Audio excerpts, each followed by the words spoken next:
We are here.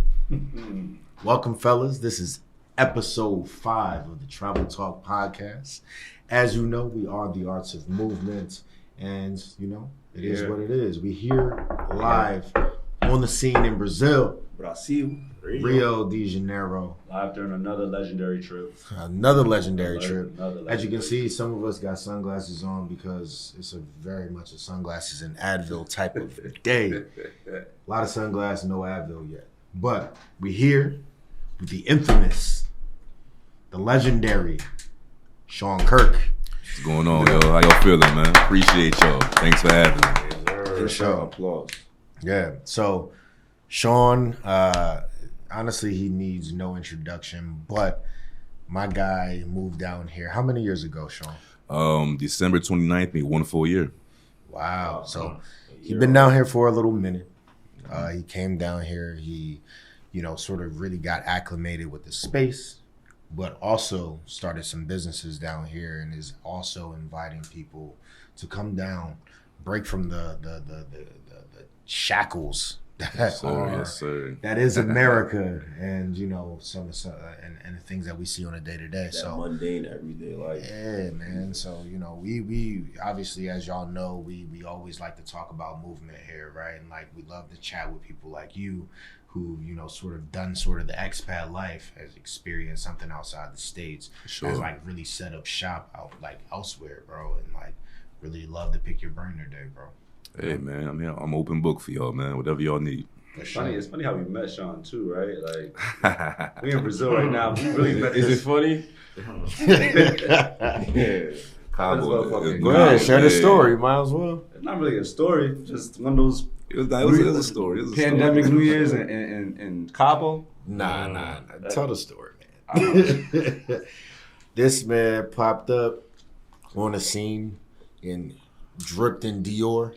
He was like, "Who is this guy?" Yo, Insert Dior shirt here.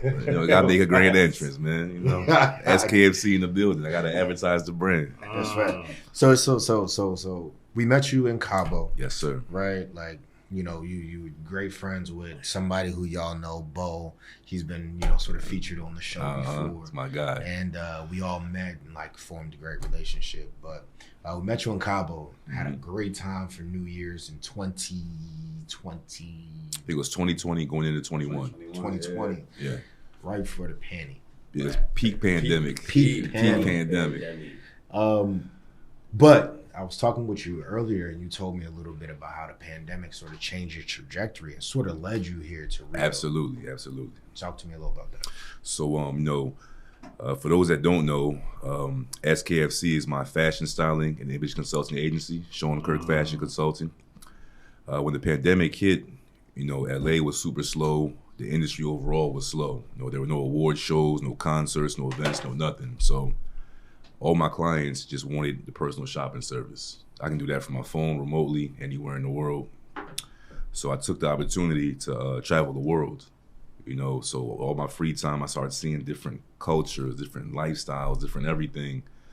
And I said, you know what? Being away from the industry for so long, it was kind of refreshing, breath of fresh air. So I wanted to challenge myself and move abroad for 6 months, pick up a new language. Most likely would have been Spanish. I was looking at Medellin, Colombia. But when I came to Brazil really just grabbed a hold of me. And I knew there was something special about the place. So came out here for 2 weeks the first time. Went away for about 2 months, came back. And the second time was even better than the first trip. So I started to do some more research, gather some intel. And once I saw the opportunity for business, that's what really, drew me in. And Expat Colombia came here just to, try living abroad for a while. And once the ball started rolling, it was up from there. That's real. So you said you started a business here, saw that business opportunity. Mm-hmm. Tell us about what your business is and where you're from and how that sort of inspired the business that you brought here to Rio. Yeah, for sure. So, and tell us why Rio too. Like out of all places in Brazil, like why Rio? Absolutely. So I'm gonna need y'all to keep up with me if you're not from Philadelphia and don't know the whole Philadelphia background. In Philly, we have a frozen treat called water ice. Water or water? It's water ice, but you know, we're gonna say water ice. But, water you know, ice or water? For the sake of the viewers. If you're hearing that for the first time, you are correct. It doesn't make any sense. It's water. That's a fact. Water. So if you're familiar with Italian ice, shaved ice, snow cone, it's, you know, all in the same realm, more or less. It's just that water ice undergoes a different process. It uses a different machine called a batch freezer. And through the batch freezer, it has a thicker, creamier consistency, more closely related to ice cream. You know, that's what makes it so unique. I came out here one year for New Year's. I spent the New Year in Cabo Frio, Brazil. And I remember January 1st, it was about 97 degrees that day. I'm on the beach, and I'm like, this would be the perfect day for some water ice. So I asked the people I was with about it. No clue what I'm talking about. I didn't think anything of it because water ice isn't really popular in America either, you know. Everybody I know from Philadelphia that took water ice to a different city, different state, different region within North America, they all became rich off of that. So the light bulb went off. I said, if I bring water ice to Brazil, you know, I could probably do some things out here. So I started doing some research, and what I found out just really, you know, it shocked me. When I saw the opportunity there, you know, it was definitely a play to introduce water ice to this market. And once I got everything I needed, you know, I put the plan in motion, and I'm here. So, in regard to like you setting up business and setting up shop in here in Rio, right? Yeah. You've obviously have a successful business, you know, in America, in the States. What's the major nuances that you think are present setting up a business here, you know, abroad versus in the States? Okay, so going back to when I said I wanted to challenge myself, part of that process was during my research, I learned that Brazil is the #1 hardest country in the world to incorporate a business. What? Yeah, and Why is that though? everything is so slow. It's so much bureaucracy here. You got to go through so many different people to get to the ultimate goal. Yeah. You know, when you file your paperwork, it has to go here, this agency, that agency, get signed off by this person, reviewed by that person. In America, we have a EIN, which you apply for with the IRS on irs.gov. You can get an EIN within about 10 minutes, you know, no problem. Out here, they have something called a CNPJ. When you get that, it's the equivalent of an EIN. That took me 5 months to get. And that's just an ID number for your business. 5 months, and the entire process pretty much falls in line with that. And it's torture, bro. But once you get through it, you know, I looked at it like, if I can open a business here, literally anywhere else will be easier than this. You know? That's right. Yeah. So I went through the entire business process with the Limitada company. The Limitada is equivalent to an LLC in America. Okay. Had a good lawyer and everything. You asked me why Rio. I said because Rio is pretty much summer weather or beach weather year round. That's something that we don't have in Philly, in the East Coast, Tri-State area. You know, we have we got winter time, so that would be off peak season. Here is just peak season year round. So how does that affect your lifestyle? So like being an entrepreneur, in a city, a country that's warm all year round, beautiful people, beaches.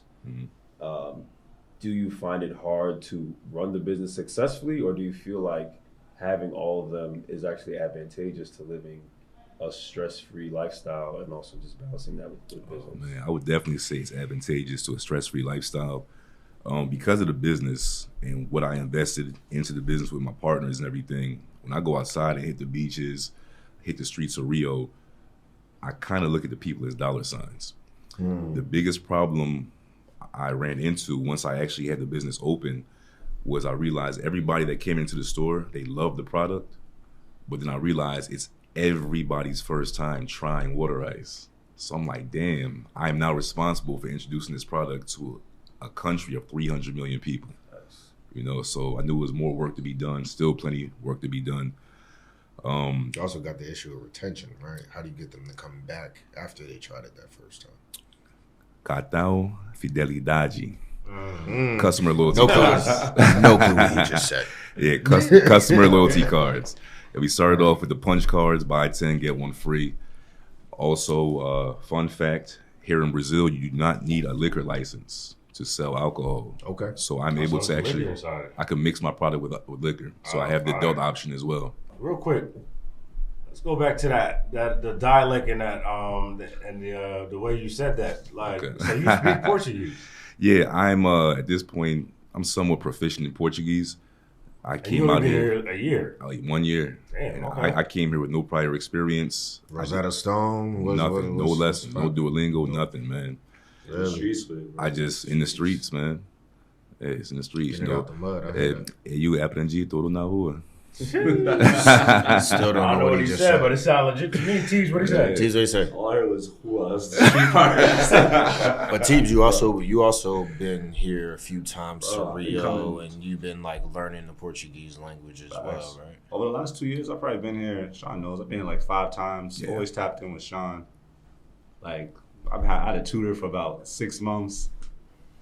Learned a lot of words, but when you anybody who studies Portuguese, you know, like you can study Portuguese as hard as you want. To like you come to Rio, come to Brazil, like the way they speak, it just doesn't.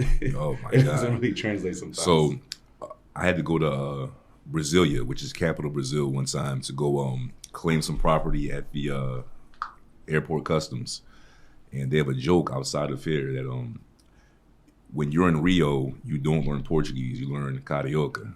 And it's a lot of slang out here. You come to Rio. Ebonics type shit. Yeah. Basically, for me, I have a Spanish background. I took Spanish in high school, college, traveled to a lot of Spanish-speaking countries, kept up with the language. A lot of Spanish girls. Hey, hey, man, you know how that goes, man. I'm a well-traveled, well-seasoned vet, you know. Right. But in my experience with Spanish, I would say learning Portuguese in Rio is equivalent to learning Spanish in DR. Okay. A lot of slang. It's a little bit faster. You know, it's definitely on that same plane. So, in your experience, how is it being, as we have learned, a gringo here in Rio? All right, so... And why is that important to you? All right, so first off, I never told you the name of my water ice company. It is called Gringo Ice. Unlike Spanish, gringo is not a derogatory term here. It just simply means foreigner in Brazil. You know? So it's more like a identifying term of endearment in some cases. For sure. You know, I'm really well known in the neighborhood. You know, I patronize a lot of other businesses, introduce myself to everybody just because I knew what I was about to get into. And when they see me in the street, you know, they say, opa gringo, hola gringo, fala gringo, you know, so they use it as a term of endearment when I'm out there. What's important here with being a gringo is during my research process with the business, I learned that Brazil is the 5th largest country in the world with a population of 300 million people. And to put that in context, America is the 4th largest country with 330 million people. All right. With a population of 300 million, Brazil has less than 1% of immigrant population. Brazil also has the highest import tax in the world. So that means for anybody to import anything outside or from outside the country, they got to mark it up so high it's damn near unaffordable, you know, for them to make a profit. That makes sense. So everything is pretty much built, manufactured, fabricated domestically. You combine that with the low immigrant population, you have virtually zero outside influence, no outside presence, no foreign anything. Zero English. Zero English. Oh my God. We can get into that later. Yeah, but if you can introduce a new product to this country, the market is so vast, you can definitely capitalize and make some money out here. That's what's up. Yeah. So what would you say, like, to the person who's, like, possibly looking to, like, yo, I'm trying to escape everyday life. I got to get out of the U.S. Like, obviously shit is the ghetto, right? Oh, yeah, hell yeah. So people trying to escape, like, the U.S., like, what would you say for them trying to start a business overseas? Like, you know what I mean? Obviously, you understood your environment, where you was moving to, where the opportunity was. But, like, if you was to give, like, 2 to 3 tips on, like, yo, here's where to start if you looking to escape that everyday life and become an entrepreneur overseas. I would say the first one is try to spend a significant amount of time in whatever city, country that you got your eye on. Because you know how it goes. Once you visit a place, you fall in love instantly. You know, you can see yourself living there. You start looking at apartment listings and all that. That little honeymoon phase wears off fairly quick. So definitely try and spend at least 2 or 3 months in that place. 2 would try and get all the metrics together, man. Do as much research as you can. Befriend some locals. Try and get a realtor, a lawyer, maybe somebody that's in the line of business or industry that you're looking to start the business in. And 3, it would probably be some sort of security, man. Trying to have like some kind of nest egg or fallback plan, because while you're starting this business up, during that process, you ain't gonna be seeing no money, So try and have something to fall back on, have your money flowing, doing like some kind of remote work, have some kind of savings, something to, keep you afloat during that process. That's facts. Yeah. All right, so you talked about the beautiful country that Rio is. Marvelous city. Give me the 5 top things that people gotta do while visiting Rio. 1, I would probably say the women. No, I'm fucking. He's not lying. No, I'm actually not joking. But that's number 3 though, not number 1. So because Rio is nice weather year round, you can come any time of the year. Obviously, Carnival is peak season. That's When's Carnival? That's about to start. Carnival is actually around second week of February through the middle to end of the month. It varies depending on the year. Okay. So we hear right before. By the time y'all leave, you'll probably be leaving a week before Carnival kicks off. Yeah, some pre-Carnival stuff too. We doing something tonight. Absolutely. Yeah. That's gonna be. What we doing? Where are we going? I don't know what it's called. It's a pre-Carnival celebration. It's like they got this thing called Pagoji. It's like their live music. Brazilians love live music. Pagoji. Pagoji. Said it right? Pagoji. Yeah, he been practicing his Portuguese. Yeah, so if you're familiar with DC go-go music, that's what I would compare it to. Fact. It's Brazilian go-go music. I've been trying to look for the word to explain it. Like, DC go-go is definitely the best. Okay. Hopefully left the phone positive. Leave the phone positive. You ain't gonna see no phone positives down here, brother. You might walk into a courthouse and see flip flops. You know what I'm saying? They don't do the sneakers down here, bro. Chacletas. No, that's not the right. Chinelo. Yeah. I'm learning. I'm still learning. Listen, man. All right, so 5. So we got women. What else we got? All right, so definitely the women, definitely the beaches. Beaches. Copacabana, world famous beach. Copacabana Beach. You gotta check that out. But my personal preference is down by Tijuca or Recreo. That's out in the West Zone. It's a little more. So we at now, right? We're in Barra Tijuca right now. Yeah. Well, we're actually in Itanyanga, but Barra Tijuca for the most part. Yeah, the water's more clear. The beaches are more calm. Way less vendors harassing you. 2, for me, this was number 1 for me personally, but number 2 I would say is the Christ the Redeemer statue. One of the wonders of the world. Sure. Yeah, when I saw that, it was really it was kind of surreal. It's one of those things you see in movies, TV. Yeah. As y'all know, we sort of been on a tour of the wonders of the world. We recently went to Peru. A few months ago, maybe about a year or so ago, we went to see Machu Picchu, hiked that joint. So being able to come to Brazil, see Christ the Redeemer now was like. I remember that. I definitely did not get an invite to the Peru trip. That was very honestly. Improv. Yeah. Didn't somebody say you like Morgan Freeman to you? They had you in the club. That was a new one. That was probably the best one. I was like, you got it. You got it. Said he looked like Morgan. They said he looked like Michael B. Jordan. I was like, that's crazy. Where did that come from? That was wild. Hey, they be dead serious too. They was dead serious. They be dead serious, man. Who they say you look like? Yannick Jones. Nah. That's my DJ, man. That's my DJ. 4th, you know what? I would say, depending on the time of year you come, Maracanã Stadium. Try and check out a soccer game out here, either Fluminense or Flamengo. Flamengo is the town favorite.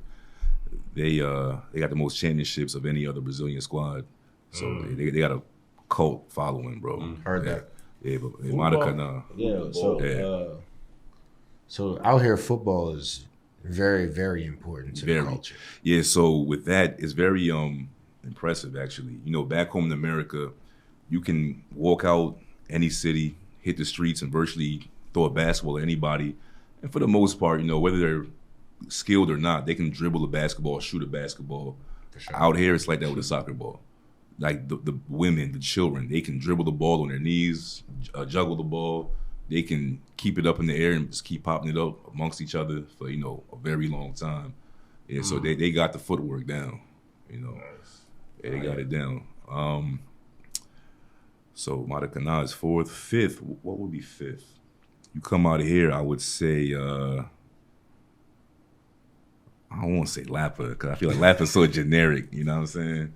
But no, I mean, like, if somebody's going to come out here and visit, right, and they got like 5 things they need to go do, 5 things they need to go experience, if Lapa's one of those things, bro, like, it is. What is Lapa? I don't even know what that is, bro. Lapa is like a nightlife event. It's a little neighborhood out here in Rio, and it's just a bunch of bars, restaurants. You go bar hopping out there. It's very active Thursday through Sunday.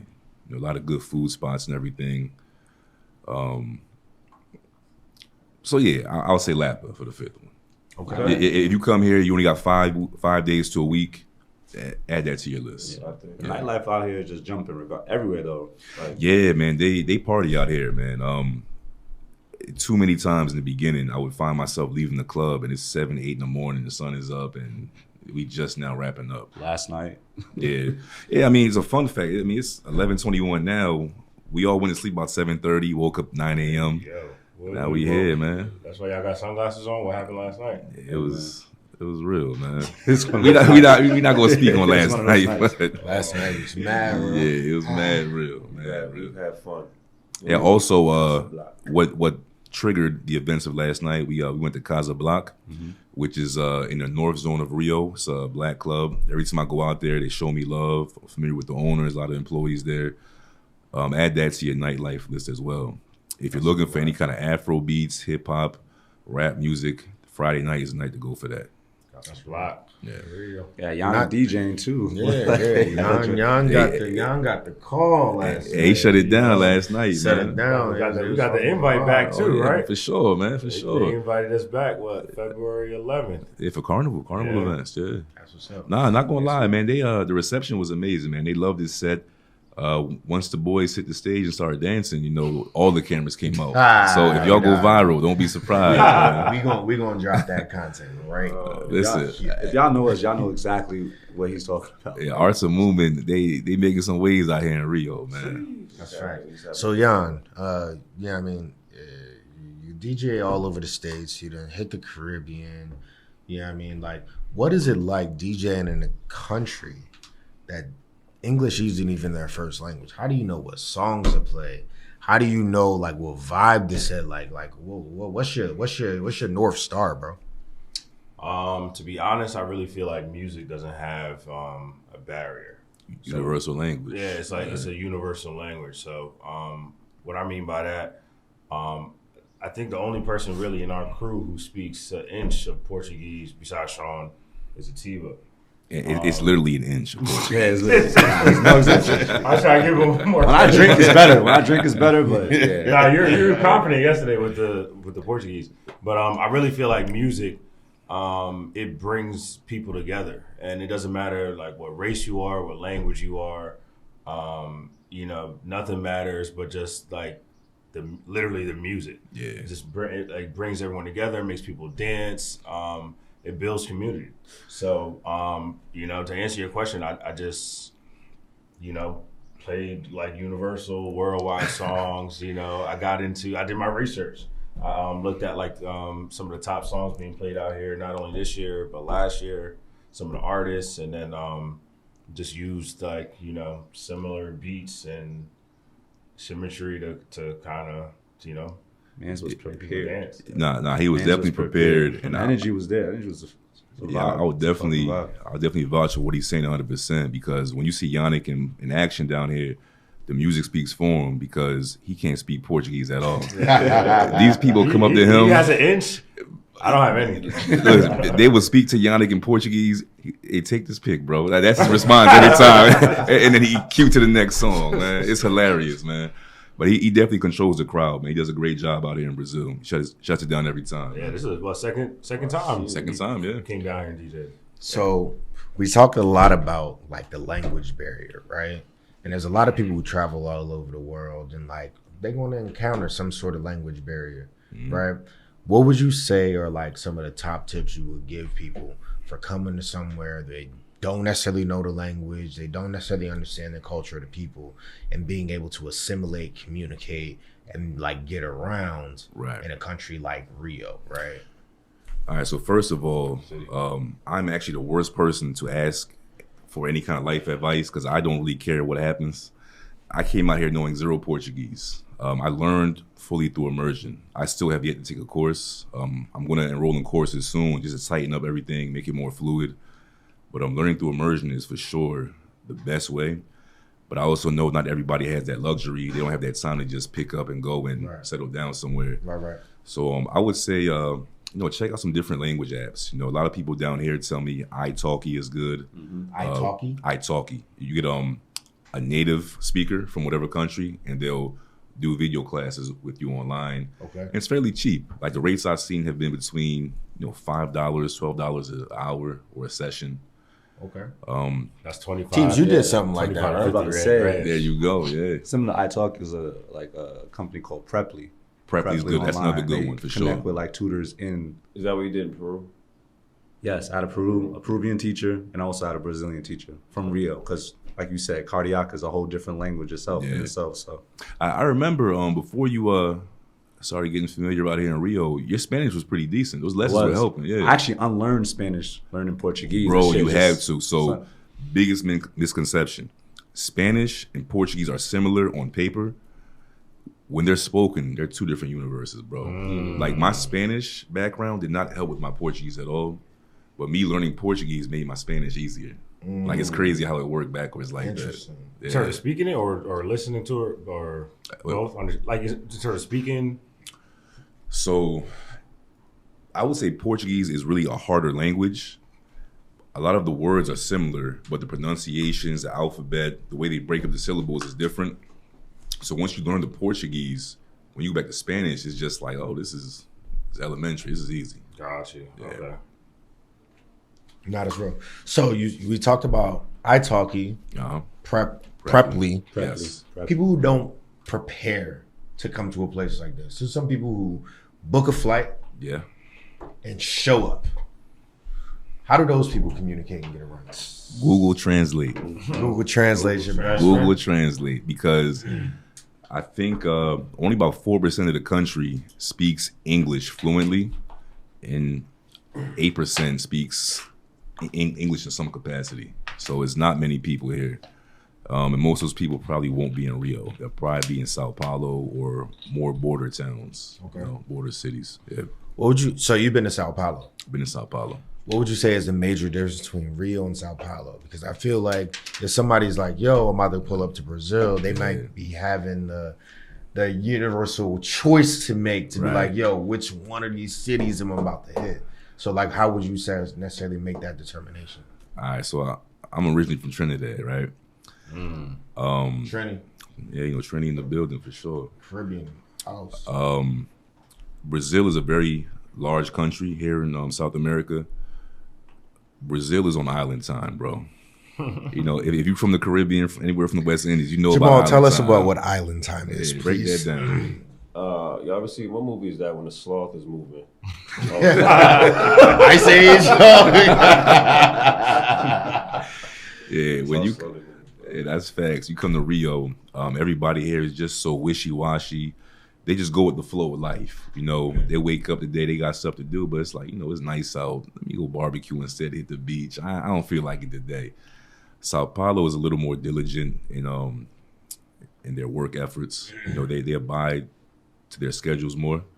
Yeah, Rio is just go with the flow. We just wake up and wherever the wind blows you. Yeah, I like that. Rio reminds me of like a Miami type of vibe, and Sao Facts, Paulo facts. is like kind of like New York. Yeah, so Right? That's similar energy. just to piggyback off of that, Rio is the Miami equivalent of South America or of Brazil, and it's their fast life city. So what you get with that is people from all over the country of Brazil coming to Rio looking for opportunity, looking for fun, looking for something. So you get a lot of domestic tourists that come here to Rio. So obviously, well, not obviously. We've spoken to a lot of our subscribers and talked about our careers and like how we've, really got this start and this ability to travel through working in tech, right? Mm-hmm. And Sao Paulo, from what I understand, Tech is an capital. emerging Tech capital of Brazil. and driving tech hub. Yeah. If you have any information on that, can you like share a little bit of your insight? Yeah, I would say for any kind of startup stuff, any kind of tech stuff, Sao Paulo is where you want to be. Sao Paulo is where you want to go to really initiate and network for any type of business. For sure. I chose Rio because my product does better in the warmer climates on the beach. So is Sao Paulo not as warm? No, Sao Paulo actually has a real winter. Interesting. Yeah, and they don't have beaches in Sao Paulo or anything, right? In the city, no. They have beaches in Sao Paulo, the state. Oh, the state. But that's a little ways out. Yeah, a little ways out. Rio's winter, you might get lows of like 68, 65 degrees. Nothing crazy. Yeah. Sao Paulo, they have real break out the Montclair, Canada Goose type weather. Yeah, it snows in Sao Paulo. So Long yeah. for me. Wow. Yeah. I've escaped that. Yeah, so Not going back. that's why I chose Rio as my business capital. That makes sense. I Yeah. feel like Sao Paulo, from what I've read, has the largest like expat community Absolutely. in Brazil For itself. sure. And Rio was second. Let me address that real quick because there was some engagement both on our social media and just through our platforms. There've been that semantic area between like being an expat, being a foreigner, and then being like an immigrant in a country. Yeah. So by definition, an expat is an expatriate. Yes. And those are people who are flowing from their home country and moving to another country, whether it's for opportunities for work or just a different way of life. But their goal is to kind of just be there and then eventually go back home. Right. So what most people are saying is that like when people migrate from their home country to another, they're just immigrants. They don't, like a lot of people aren't familiar with expat. They don't like using it. They feel like it kind of puts you on a pedestal rather than you just being Facts. a foreigner or being an immigrant. For me, I just think it's more semantic than anything. It's like they're both typically the same. How do you feel about those terms, and what's your goal in terms of like being here? Are you going to get your citizenship? Is this a long-term move? Okay, so first of all, let me say this is my first time hearing your professional voice. It sounds amazing. you don't talk like that amongst the homies, right? It's their first time too. I've never heard that either. Hey, listen, Jamal is getting the job over the phone, bro. Yeah, he's getting the interview. Whooping his ass, bro. I'm still trying to figure out what happened last I'm like, hey, man, I never heard you talk like that. Oh, man, that's impressive. Thank you. One thing I would say the difference between being an immigrant and being an expat, mostly expat, I would say is more of a United States thing because it comes with entitlement. Right. When people refer to themselves as expats, as a majority, not everybody, of course, but they kind of lead with their American privilege. That's pretty much what they do. Like, I'm American, so it's like I'm trying to, initiate myself and come to your country, your city. But I ain't really getting into the culture. I'm American, so I'm kind of like on a pedestal a little bit. I kind of skip all the grassroots process and all that. Being an immigrant, with the semantics at play, is just somebody from anywhere not America. Yep. Coming to a country. Exactly. Getting out the mud. Yeah. So just to ask, like on the expat tip, right? Mm-hmm. He pointed to like some of our engagement, right? We dropped a list of like the largest or like the coolest places or the top places for expats. Right.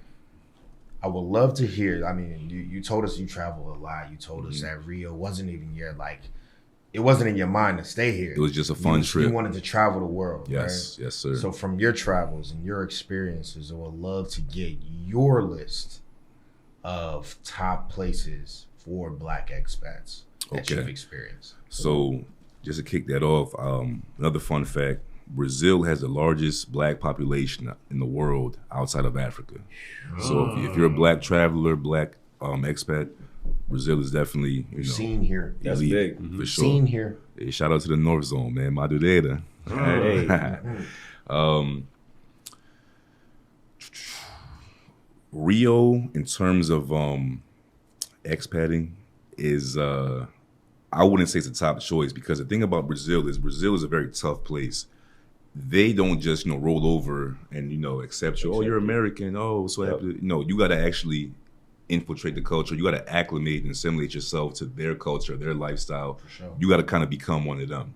Absolutely. You don't come here and call no shots. You know what I'm saying? That's right. So it's either get with the culture, learn Portuguese, learn this, learn that, or get lost. Like they got stuff going on. They're not worried about you. So I wouldn't put Brazil high on that list because of the difficulty level. If I had to choose my top, what you want, top 3, top 5? Give me top 3. Give me top 5. Top 3? You can give, yeah, at least top 3. All right, so number 1 for me would probably be London. Okay. London. Like, London on the expat list. Yeah, I'll tell you, for shopping, London is probably my favorite city so far. Paris would be a close second. I was about to say Paris. Paris. I was like, all right. Yeah. The thing is, like, Paris, they treat Dior and Louis Vuitton like 7-Eleven. You see them everywhere out there. So many. 7-Eleven. Bro, it's a Dior on every corner, bro. Yeah. Okay, corner. so we obviously need to do the affordable list as well. I'm talking to him because I done seen the prices of the Louis. With a Dior shirt on, long sleeve too. We met him that way. So Listen, man, I'm a stylist by trade, man. Yeah, but number 1 on my list would probably be London. I feel like that would be the easiest move for any English speaker coming from America. Makes sense. Number 2, Paris. No. Paris is number 2 for shopping. Number 2 for shopping. Yeah. Expating. I like Colombia, bro. Colombia. Colombia. I've heard a lot about Colombia, and if I'm not mistaken, Colombia actually came up in Absolutely. that list we released before. Medellin. Medellin, specifically. right? Why do you say Colombia? You get a lot of bang for your buck down there. The number 1 cheat code to expating and traveling and working abroad and everything is if you can keep your American dollars flowing, you're going to live like a king. You're going to live like royalty wherever you go. Your American money goes very far in Colombia. It's very affordable. And there's a lot of variety in Colombia. Going back to the black population, Colombia is 3rd on that list. It goes Brazil, America, Colombia. Yeah. Wow. Colombia's a lot of fun. Good food, good people, a lot of culture, and a lot of diversity as far as the cities go. Cartagena's a good time. That's like their Miami. Cartagena's kind of small though, so for living, I thought Medellin was the most complete city. Most complete city. And if you're a foodie, you're gonna fall in love with Medellin, bro. So many good restaurants. That's fire. So we need one more place from you. All right, Expat community. We got the UK. We got Colombia. Mexico is fire too. I can't say Mexico. Where in Mexico though? Like if What do you mean you can't say Mexico? You know what I I'm say saying? Mexico, bro. I can't. So like when we originally started this conversation, it was because we was in Mexico City, Right.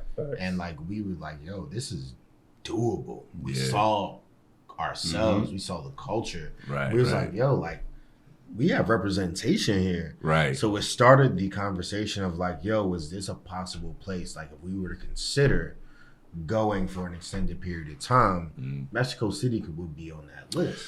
So Mexico could easily be in that list for you if it is. Right. Like if you So, kind of going off topic here, but it's funny because Medellin and Mexico City are 2 places that have, they're having a high influx of American expats. Yep.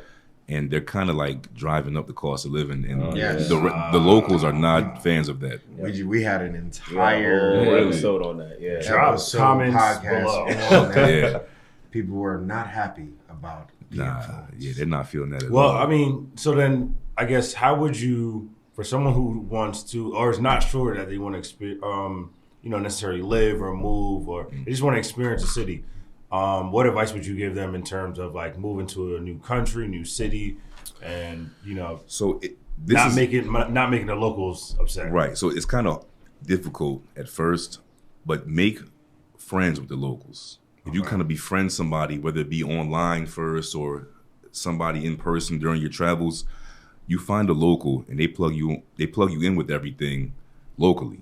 So with me, I had a girl I was talking to out here. She plugged me in with a local realtor. That's how I found my spot down here in Brazil. And I have a 2-bedroom apartment, 1 block from the beach. I'm paying $550 a month in rent. US? $550 US. Now, $50 US. if I would have tried to find that same, You know what that would give me? in LA? That was A tent.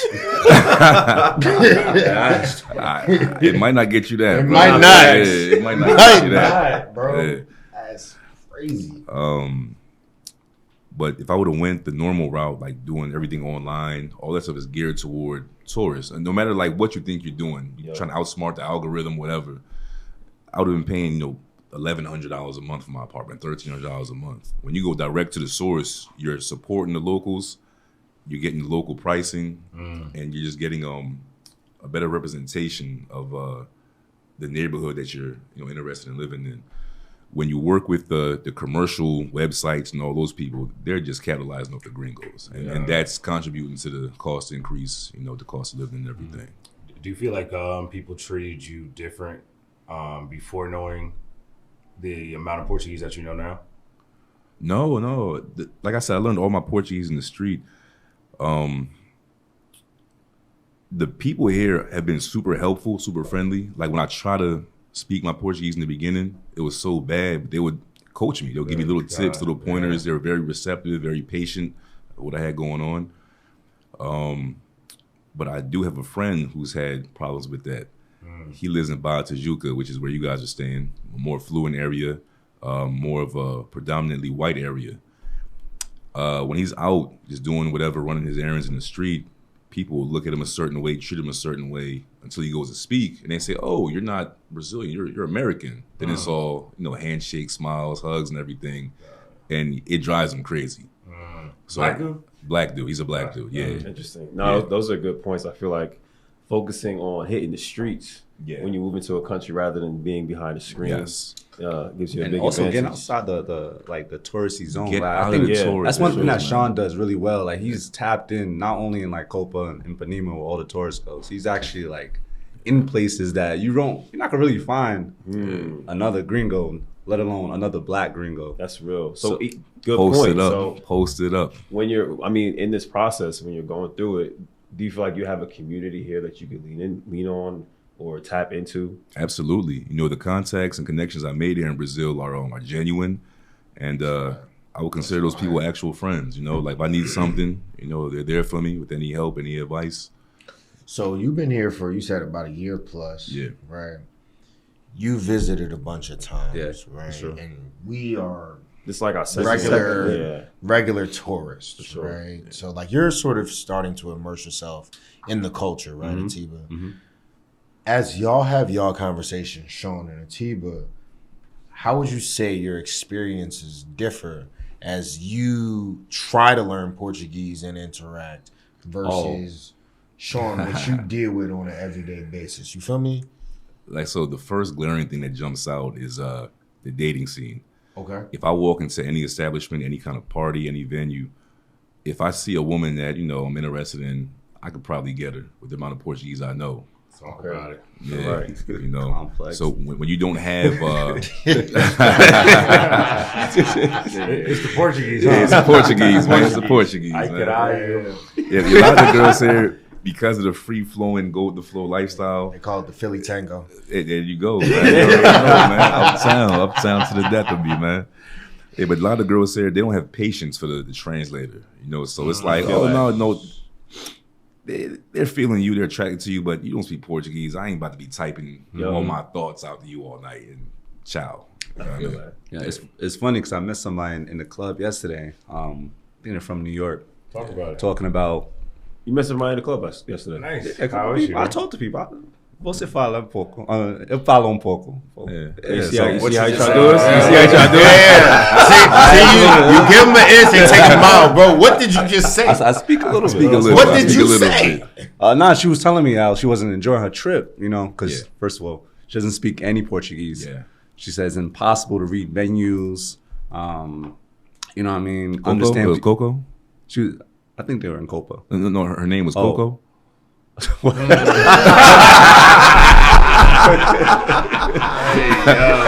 right, so I too met a woman from New York in the club last night. Her name was Coco. Okay. Yeah. Nah, I think her name was like Melly or something like that. It's probably two different groups. Yeah, okay. Yeah, sorry about that. But to that point, but like when you speak the language, even just a little bit, it just makes your experience that much better. Like, having conversation, understanding some of the jokes, kind of tapping in with the culture is gonna make everything better. Like, yeah, for sure. But like, don't be threatened by it. You feel me? Like she didn't like she was enjoing herself. Like, you got to be open when you come places like this. You got to have an open mind. You got to be able to take the challenge. You know what I mean? Absolutely. So, you know what? Going back to what I said earlier, I think that's the biggest thing about Brazil. Don't feel embarrassed by not knowing Portuguese and trying to speak it, because they are patient with you. They're very friendly people, very loving people. They'll help, coax you along. All right, man, fuck it. I'm gonna do it. Oh man. Brazil got a certain rep. Okay. Fuck, where are the sunglasses? I might need this. There is a certain term that has been coined. Passport bros. Okay. Phew. Passport bros. I never heard that one. We wouldn't be the arts and movement had we not asked about what the people looking for that experience. Okay, passport bro experience. That seems very active out here in Brazil. Yes, it is. I think that's a shallow way of traveling. For sure. For sure. Like, But it has a reputation for this country. It does. So I am asking for him to Right. either dispel or speak to what that culture is. Okay, so the passport bro thing, I'll explain it to you now, Jan. I was Googling it. It is basically more or less sex tourism. It's pretty much what it revolves around. That's pretty much what the passport bros movement is around. Sex tourism is a thing here. It's actually low-key accepted. A lot of these places, they call them termas. They're like spas, stuff like that. They have like Instagram pages. They advertise. They market. Wow. Like a club. Yeah, like a club. Sex work out here is legal in Brazil, as it is in most of South America. That is a very real thing. But I just don't believe in, making that the focal point of any trip. Facts. Sure. Anywhere you go in the world, you're going to find beautiful women. You're going to find, all different types of women. So that's just a byproduct of traveling. I'm in a lot of these different travel groups for WhatsApp to promote the business, my Gringo Ice, Water Rights business. For sure.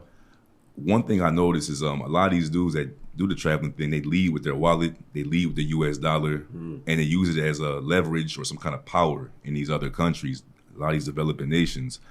I'm a firm believer if you couldn't do it back home, you ain't gotta do it, bro. And that's what you gotta say about that. Okay? Speak to it. And that's all. You ain't we got say game about at that. home. Your game's super weak when you gotta translate that shit in Google Translate. You know what? And the thing is, it carries over because when you hit the nightlife, kind of like Colombia as well, you see when you're in the nightlife, it's a mix of regular party goers doing their thing and a little bit of we call them working girls, the sex workers out there. A lot of these guys, they're spending money to get with these chicks, and they're thinking they're doing something. And it's like, bro, it's just your turn. Like anybody with $50, anybody that's paying the tab is gonna have the same experience. You're gonna hurt some feelings with that. Yeah. It's just your turn. People start to brag about for this sure. shit too. Like, Yeah. this shit is like that's the way all right. life is. So hold on, like you done got me started. Yo, that's what I'm saying, So bro. we about to get in on this. Rich passes tequila. Rich slid up on the couch. She like, hold on. Shout out to Rich. Just landed. Y'all know that we always keep a good friend and homie on task. Rich, come here. Come here. We got Rich with us Pop your today. head in. Come pop it. We got Rich. Let's My try to dog. bring the Patron. Frequent traveler. Pop your head into the camera. So, hold on. Say what's up to the people. Let me say this real That's quick. Rich. That's my dog. Right Rich there. just landed about 3 hours ago. 3 hours ago. 3 hours. I was Straight to the awake. studio. I was held hostage at the house, by the way. Rich showed up, and the first thing we did was took a shot, man. So we started off as real shit. Right. Energy. Shout out to Rich. That's it. Shout out to Appreciate Rich, man. Appreciate you, fans. Yeah. Anyway. So, y'all don't gotta be activated. So when it comes to the whole sex work thing, the prostitution and all that, a lot of these countries do get a bad rap with that. Absolutely. But one thing I will say is sex work is alive and well and very active in America. Don't let these women fool you. A lot of these strippers, a lot of these bartenders, promoters, influencers, all that. Like these girls are very active in the same industry.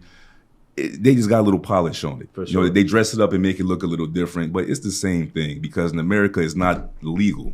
Right. These other countries is legal, so you can go in the street and promote it. You can run an Instagram account doing what you do. In America, it's more taboo. But they doing the same thing, just trying to cover it up and turn their nose up at these other nations. So instead of asking for it, like how I heard they do in these countries and cities you mentioned, I feel like in the States they ask for it in a different way. Yeah. Take me out to dinner, bro. Pay my rent, Listen, or pay my subscription to the pay my OnlyFans. tuition, pay my subscription to OnlyFans. So it's like, let me get on that, bro. Like three of y'all live in LA full time. When I was in LA, bro, I was out there for 4 years before I came here to Rio. I would meet a girl on the first date. She's asking me to help pay her $3,000 rent, and it's just like, nah, this ain't. Pay for a couch. Sheesh.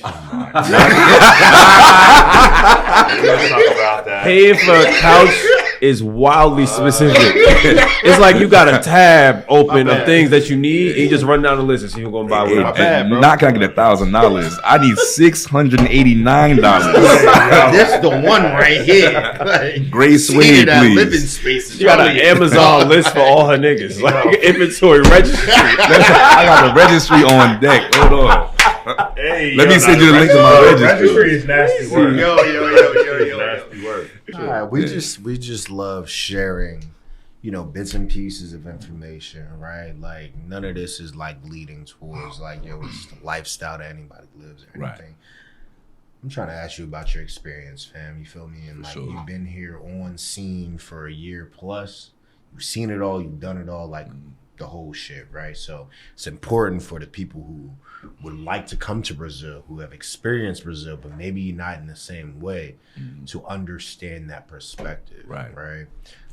So we appreciate you, brother, for hopping on, taking time out your busy day to lend us your time and speak to us just about like how people can come in and visit and like enjoy themselves, right? Yes, sir. So as you can see, a lot of us still have glasses on. Mm-hmm. Yeah.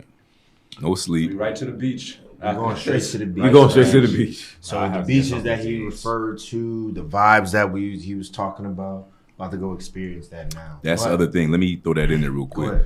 It don't matter what kind of traveler you are, no matter, novice, beginner, expert, veteran, whatever. Don't matter what kind of vibe you're looking for. Brazil has it all. You got it all. You want a guy's trip. You want a vacation. You want, family trip. Brazil has it all. Whatever you're looking for, you're going to find in Brazil.